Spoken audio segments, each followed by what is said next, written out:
A man who stood against violence shot and killed on the very streets that he worked so hard to keep safe. The investigation into his murder is just beginning, and as Katie Kairos reports, those closest to him promised to keep his work alive. That's all new at 11.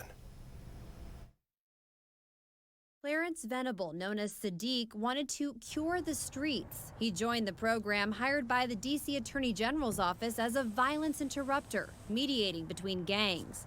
But outside of training at the Alliance of Concerned Men on Friday afternoon, he was shot to death. Look, I told him, they're coming to help you now, just keep breathing. Crystal Barber heard the gunshots and tried to save his life. I'm actually appalled, someone trying to make a difference is taken by the very thing he's trying to prevent.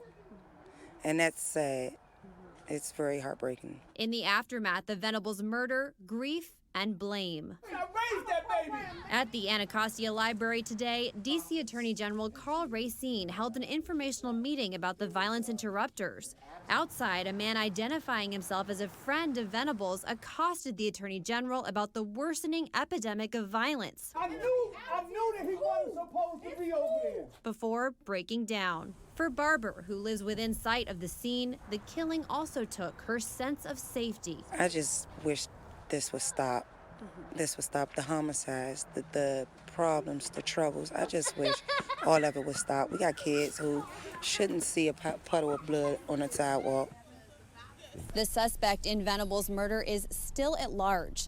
The D.C. Office of the Attorney General calls the work that violence interrupters do dangerous yet important. And they say at this point there is no indication that the shooting was directly connected to the work. In Southeast Washington, Katie Kairos, ABC 7 News. Now, we also spoke with Ward 8 Councilmember Trayon White about Clarence Venables. He calls Venables a loving father who was funny and kind. The reality is bad things happen when good people do nothing. And so we have to continue to get back on the front line, grieve, and definitely take time to heal.